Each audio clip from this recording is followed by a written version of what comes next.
রাতের প্রথম প্রহরে মোল্লা নাসিরউদ্দিন হোজ্জা নিজ ঘরে বসে খুব গুরুত্বপূর্ণ কাজ করছেন। জটিল হিসেব নিকেশের কাজ। খুব মনোযোগ দিয়ে তিনি কাজ করছেন। আজকের মাঝেই তাকে কাজ শেষ করে নিতে হবে।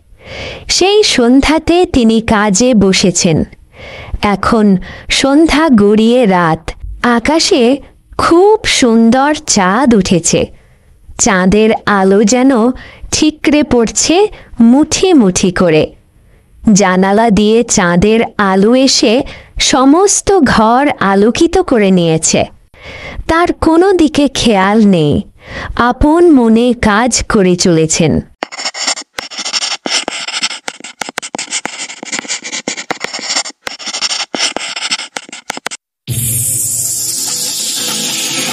রান্না করতে গিয়ে দেখি ঘড়াতে পানি নাই। পাশের কূপ থেকে এক ঘড়া পানি এনে দেন তো। আমি জরুরি কাজ করছি, আমি পারবো না। তুমি সন্ধেবেলাতেই কূপ থেকে পানি এনে রাখলে না কেন? মরণ, আমার মনে হয় খেয়ে দিয়ে আর কোনো কাজ নাই। সন্ধেতে গরু ছাগল হাঁস মুরগি ঘরে তুলেছি, উঠান ঝাড় দিয়েছি। উঠানে গাছের যে পাতা পড়ে সেগুলা ছাগল খেতে খেতে সারা উঠানে মল ত্যাগ করেছে। ওগুলা তো ঝাড় দিতে হয় নাকি? এরপর ক্ষেত হতে মূলা শাক তুলেছি। সময় কখন পেলাম বাপু যে কূপ থেকে খাবার পানি এনে রাখব? আপনি কি এমন রাজ্যের কাজ করেন যে সামান্য পানিটাও কূপ হতে এনে দিতে পারবেন না? এখানেই গিয়ে পানি নিয়ে আসেন। পানি না আনলে রান্না বন্ধ থাকবে, বলে দিলুম।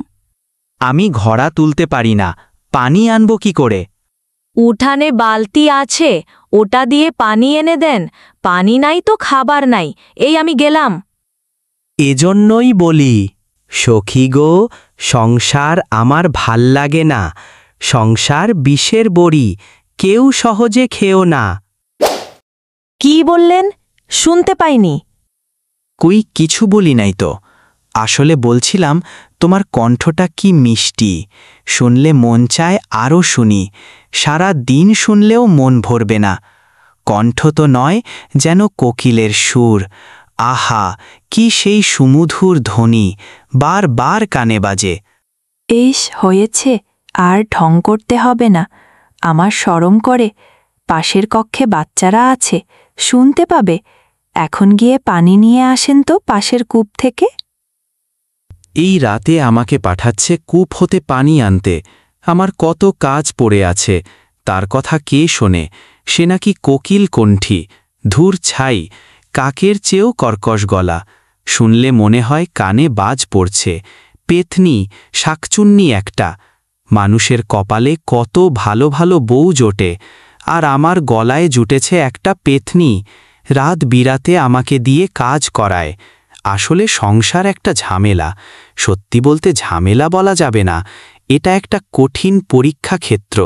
এই পথ পাড়ি দেয়া অনেক মুশকিল। তবে সংসারে সুখ শান্তি নাই তা নয়। এই সুখের দেখা পাওয়া সোনার হরিণ হাতে পাওয়ার মতো। সারা জীবন কেটে যায় এই সোনার হরিণ ধরতে গিয়ে। যাই, কূপ হতে পানি আনি গে, নইলে গিন্নি আবার বক বক শুরু করে দিবে। বউকে ভয় পায় না এমন ব্যাটা জগতে আছে নাকি?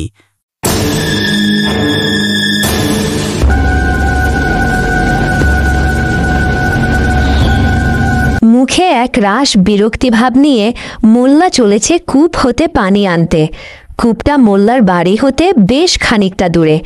খাবার পানি যেহেতু লাগবে, তাই তাকে এইটুকু যাত্রার কষ্ট সহ্য করতেই হতো।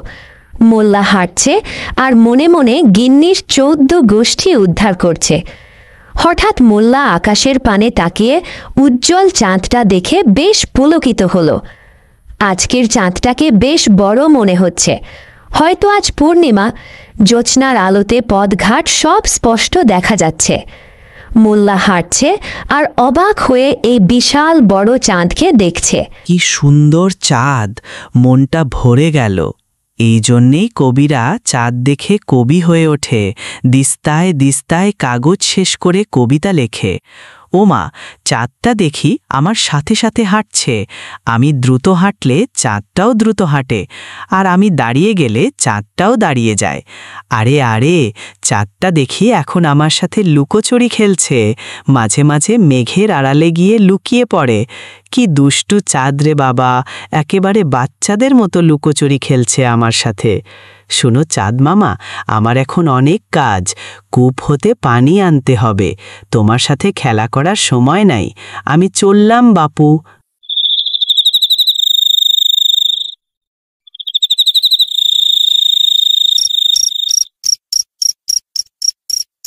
কূপ হতে পানি তুলতে গেলে তো বালতিতে দড়ি বাঁধতে হবে। দড়িটা যে কোথায়? ওহ, পেয়েছি, ওই তো কূপের পাশে পড়ে আছে। যাই, দড়িটা এনে বালতিটা বেঁধে নেই। কি যেন দেখলাম বলে মনে হলো কূপের পানিতে। কূপে আবার ভূত পেতনি আছে নাকি? এই ব্যাপারে গিন্নি তো আমাকে কিছু বলল না। আরে ভূত প্রেত হবে কি করে? এই জ্যোৎস্নার আলোতে তেনারা মনে হয় আজ ঘর থেকে বের হয় নাই। বের হলেই তো সবাই দেখে নিবে তেনাদের। আমি ভুল দেখেছি। আরে ভুল হবে কি করে? সত্যিই মনে হয় কিছু একটা দেখেছি কূপের পানিতে। দেখি তো একটু উকি দিয়ে কূপের মধ্যে কি আছে। খুব সাবধানে উকি দিতে হবে, তেনারা হলে আবার আমার মোটকে দিবে পিতৃপ্রদত্ত একমাত্র ঘাড়। দেখি তো একটু উকি দিয়ে কূপের মধ্যে কি আছে। মোল্লা কূপের পানিতে অবাক বিস্ময়ে তাকিয়ে থাকল। তার মুখে কোনো কথা বের হচ্ছে না যেন। হঠাৎ সে চিৎকার করে বলতে থাকে, কে কোথায় আছো গো? এই দিকে আসো, চাঁদ পানিতে পড়ে গেছে, চাঁদটা পানিতে ডুবে যাবে। কে কোথায় আছো? বাঁচাও, বাঁচাও। কে কোথায় আছো গো? এই দিকে আসো, চাঁদ পানিতে পড়ে গেছে, চাঁদটা পানিতে ডুবে যাবে। কে কোথায় আছো? বাঁচাও, বাঁচাও। হায় হায়, কারো কোনো সারা শব্দ নাই। এখন আমি কি করি? কিভাবে চাঁদটাকে পানি হতে তুলব? কোনো বুদ্ধি তো মাথায় আসছে না। পেয়েছি বুদ্ধি, বালতিতে দড়ি বেঁধে কূপে ফেলে দিই। চাঁদ বালতিতে উঠে বসলেই আমি চাঁদটাকে দড়ি ধরে টেনে তুলব। ওই তো দড়ি, যাই বালতিতে দড়িটা বেঁধে নিই। চাঁদ মামা, তুমি ভয় পেও না, আমি তোমাকে পানি হতে তুলে আনব। একটু অপেক্ষা করো তুমি, এই আমি আসছি বলে।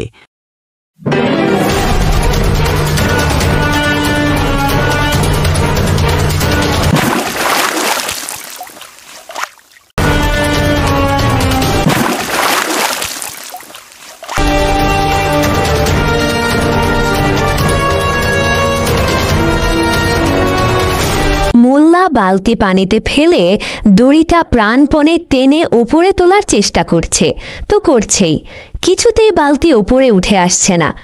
রেগে মেগে মোল্লা দিল দড়িতে এক হেঁচকা টান, আর অমনি মোল্লা দড়ি ছিঁড়ে ধপাস। আরে গেলাম রে, আমার কোমরটা মনে হয় শেষ। এই বয়সে এসে এখন লোকে আমাকে মাজা ভাঙা মোল্লা ডাকবে। দুঃখে এখন যাই কই। আহারে গেলাম রে, আমি শেষ, আমার মাজা আর নাই। আহারে। মোল্লা মাটিতে পড়ে হা হুতাশ করছে। ঠিক এ সময় মোল্লার চোখ গিয়ে পড়ল আকাশে। আরে আরে, আকাশে ওটা কি? চাঁদই তো। হ্যাঁ, চাঁদই এটা। এতক্ষণ তো আমি খেয়ালই করি নাই। চাঁদ ঠিক জায়গাতে আছে। হাঁপ ছেড়ে বাঁচলাম আমি। আলহামদুলিল্লাহ, আমি চাঁদকে বাঁচাতে পেরেছি। তাই তো চাঁদ এখন আকাশে আছে। আমরা যা চোখে দেখি সেটাই সত্য নয়, চোখের দেখাই নয়, চিন্তা ও বিচারেই সত্যকে জানা উচিত।